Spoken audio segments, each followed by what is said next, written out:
Hey people, we're back. We're back with another 90 Day Fiance recap chat here on CBiz Media. This is Irene, Faith, Love, and Trends. We're going into 90 Day Fiance. 90 Day Fiance. This one is the other way. But we know it's a reality show. TLC follows couples, one from the U.S., the other from another country. Their ups and downs, regular relationship issues on top of cultural barriers, language boundaries, the legal system, becoming a citizen, getting married within 90 days. It all has to happen in order for them to be together in the same country, and they only have 90 days to do it. It's a deadline. All right, 90 Day Fiance, the other way. All right, let's just get right into this episode. Jenny and Submit. Jenny.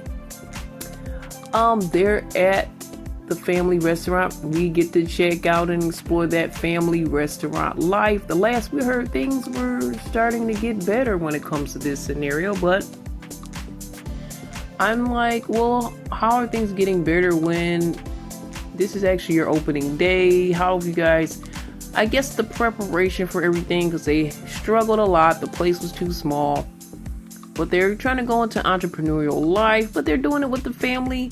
And then there's family tension. So there's like a couple of things going on here in India with Jenny and Submit. But they're prepping the cafes before the opening day. Submit mentions, making coffee is an art. It could be a star of our menu. They're going to be feeding a lot of university students foods like bread rolls, lentils, rice, other Indian cuisine that many people like. Chai is beloved there, but coffee is a new growing trend there. They get this big machine, everything's all here. It's a little bit overcrowded, and Jenny mentions that to me. Jenny's always focused on what's not working instead of what's working, but it doesn't always have to be a bad thing. Submit is being more positive, and that's a good thing, but sometimes he overlooks things, and he does that here.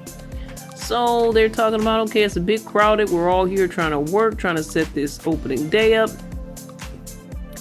And somebody says, well, we probably should do a schedule. So maybe one person in the cooking area and one person helping. And it shouldn't be so tight. Submit brings in the logo. So it's like one thing after another. Things are looking good and fun and exciting. And they want to make a good impression, but that's where the pressure comes in. So as they're prepping some things, Dad gets some water from the wrong place out of the rest area. I think he calls it toilet water, but it's not exactly toilet water. It's water by the toilet. So in that case, it's something that you shouldn't use for feeding people. So he lets us know also that this water, Submit lets us know this water is not filtered. He kind of yells at his dad and even at his mom because she already started cooking the food, and he's trying to tell them both, hey, you guys should have known that you can't really use this water. But he also turns the blame on himself because Mom starts yelling at him saying, hey, don't talk to us like that. His mom really doesn't take a lot, especially from Jenny, but I think Submit is like her favorite son. I don't know. I shouldn't say that. The other son might be the favorite, but she loves Submit so much, and she just kind of dotes on him still, but she'll put him in his place, and she's like, hey, don't talk to me and your dad like that. So he does say, okay, it is my fault. I should have provided some fresh water for you guys to prep with. And Jenny says, this is probably why people get sick a lot here. And thanks again for the negativity, Jenny. All right, so next up, it's Jenny's turn for her challenge here in the new cafe.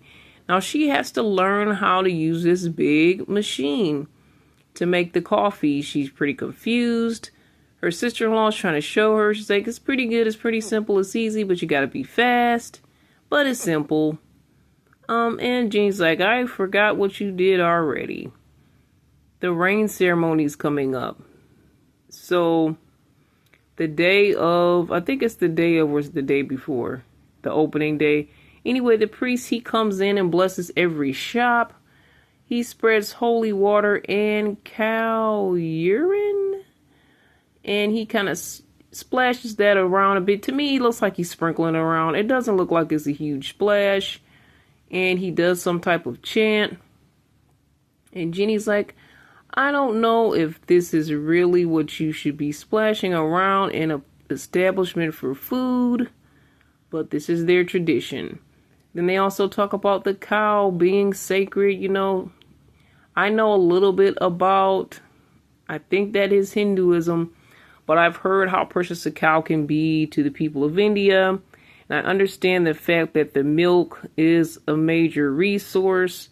But I say, God made the cow, so why don't we give God the credit? But they go to in their religion and belief system, which I'm not putting down, but they go straight to the cow as if it's a god.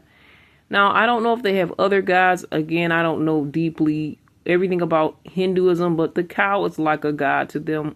God, I guess, with a lowercase g.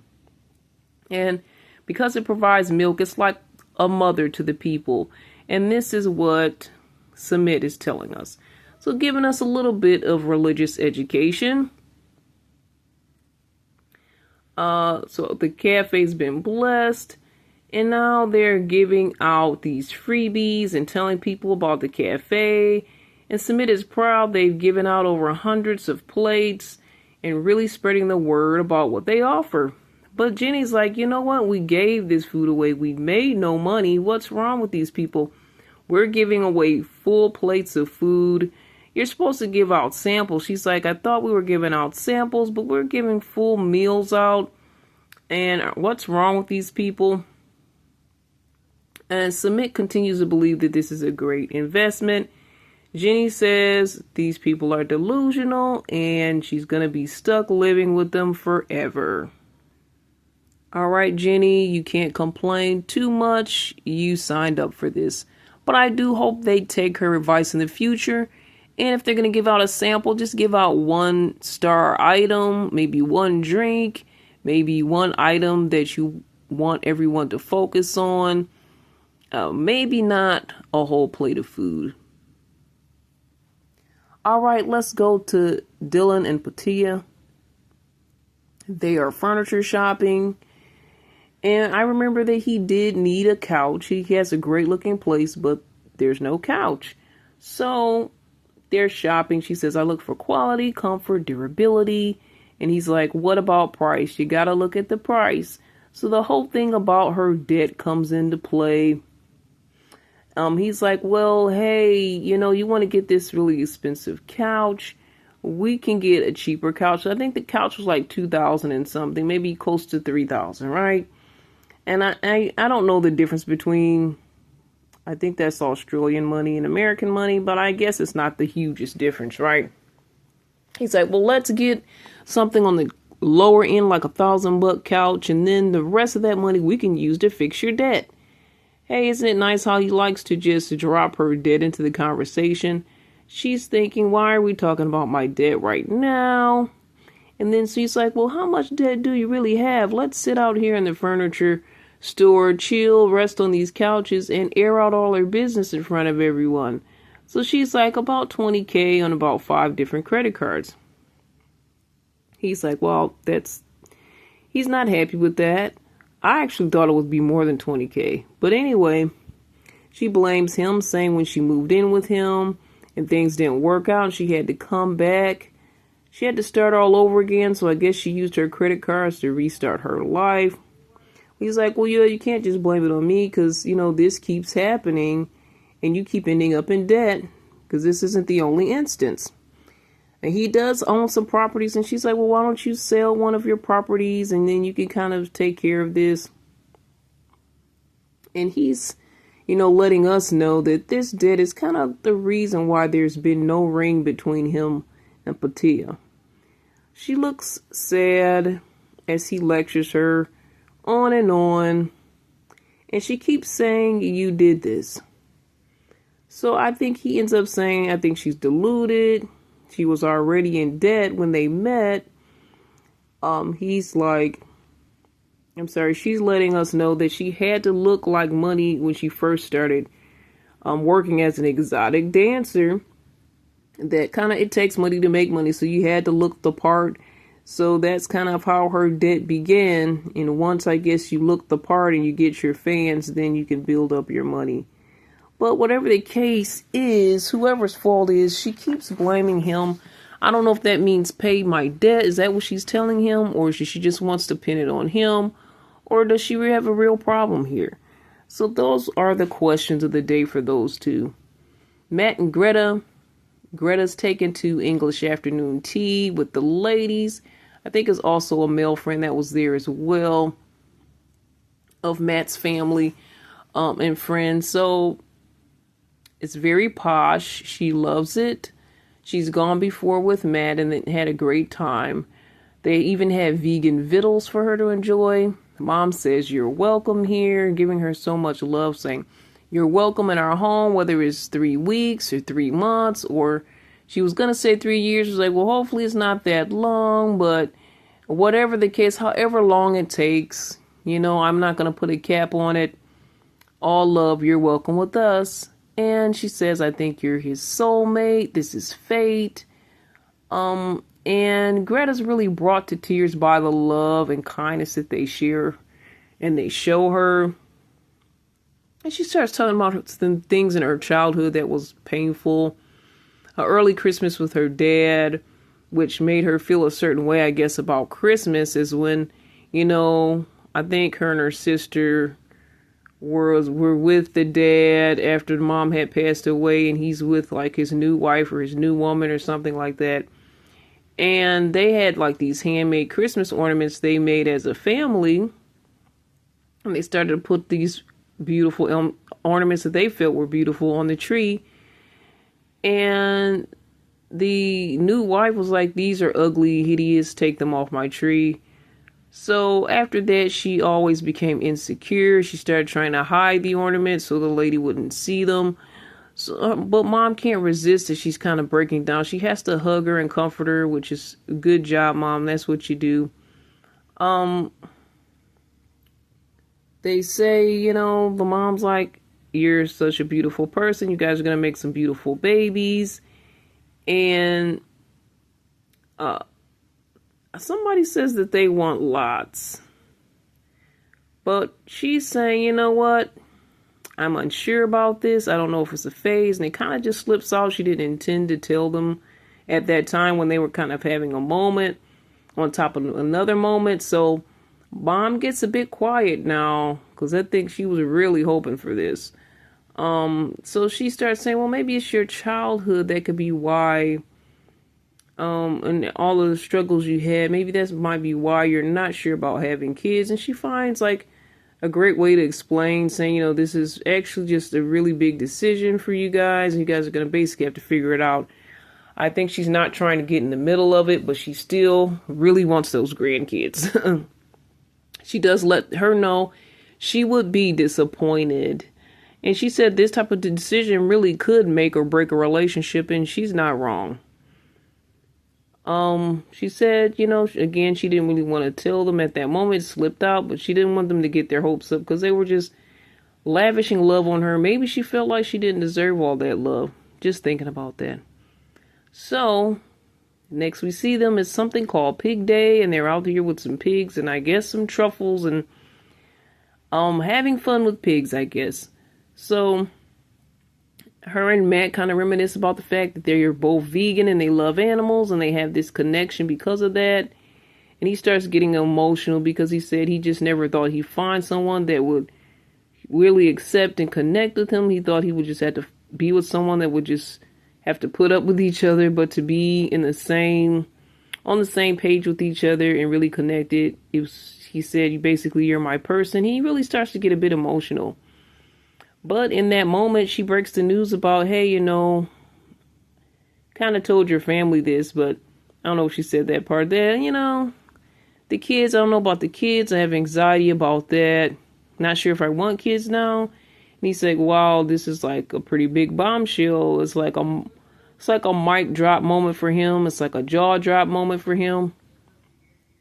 And it's like, this is like a surprise because we talked about kids. We even named our kids together and all of these different things. We just talked about imaginary when and what if. And how many kids we would have. So I understand why he is like, this is a bombshell, if they were really discussing things like that. He tries to kind of talk her into it and say, maybe it's because of your childhood, which is what his mom said. But she says, no, it's not my childhood, because, if my childhood was playing a part in this, I probably really would want kids so that I could make sure I treat them better than I was treated. So she's saying, no, that's not the issue. I don't think she likes him to tell her what she's feeling, which I think that he's done that before in a way, because he really wants this situation, this relationship to work. I think he's going to have to step back a bit and make her feel a little bit more comfortable in just being her and making her own choices and decisions. But again, this can be a deal breaker. It all depends on his reaction, but it also depends on her reaction after his reaction. Like, is she going to have any consideration for what he wants? She says she believes he will be a great dad and he deserves to be a dad, but that doesn't really fully affect the fact that she's not ready. She wants that for him. She wants the best for him, but it's in question that she even wants this, and then it makes it be in question that is she the person for him. So this is a kind of hard one.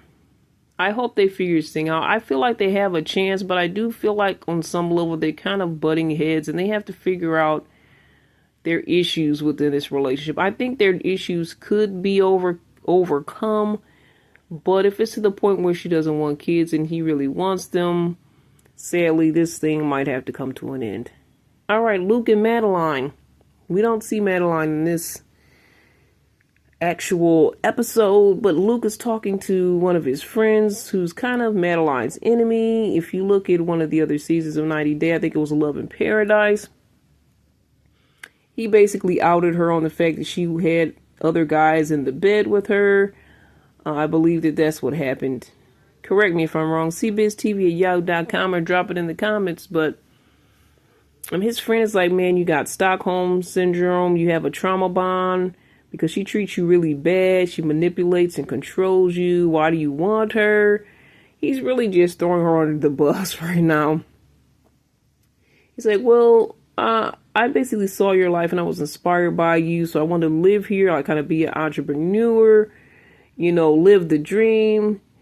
And he's like, well, okay, that sounds good that you wanted to live that life, but tell me what's so good about her. Tell me what makes you want to be with her. You haven't told me anything yet. And basically, he says something about being scared to be alone. Everything that he's saying, he's saying this doesn't really sound like a good idea. She just really wants you for your money. She knows you're struggling financially. Why is she putting all this pressure on you? He talks about how he has sent her money. He's almost sent like all of his money to her. He says he's actually not been very happy here. Honestly, things haven't gone very well. And ever since he's got here, it's just been horrible. So he doesn't know if this is the life for him. I guess he doesn't know if Madeline is the one for him. I see the friend making points, but I do also see his failures and faults, especially if you promise a certain lifestyle and you can't deliver that. She's young. She probably wants certain things. I'm not saying it's okay to be a gold digger, and she is showing some of those qualities, but she's got businesses with him now. She's invested in things. She's actually working within these things. It looks like she's trying. I actually see nothing wrong with a woman expecting her man or her husband to be able to provide for her. And if he's already set the standard and scenario of what that looks like, and he's made it way above what he really has, then he's already serving her a faulty and a fake story. At this time, all the struggles he's had, I think Madeline should pretty much know that he's struggling. But if she still wants that standard of life, she obviously needs to move on to somebody that has that without all of the struggle. Because I can see you struggling here and there. You're up and coming. You're this and that. And if you are struggling, let your partner know and let them know the limitations that you have. I feel like there are times that he has done that, but then he has promised her more. She has acted spoiled to me and bratty and acted as if she deserved more. So they both kind of play a part for me. His part is there somewhere as him trying to be something that he's not, promising things that he can't promise, and then when it doesn't work, he turns the blame back onto her as if it's her fault. But you shouldn't have promised her these things. She's 19, now 20. She's young, impressionable. You kind of walked yourself into this situation, Luke, so you can't put 100% on her. But he has been miserable, like his friend has said, and he doesn't really want to be alone. I guess he feels like no one else will want to accept him. But acceptance at what cost is what their relationship is. Alright guys, so what are your thoughts, comments, questions on this episode? Feel free to drop them. You can always email me at cbiztv@yahoo.com, and please continue to keep up with us here. Check us out on our other platforms at cbiztvmedia.com. And we'll talk again, guys. All the best. God bless.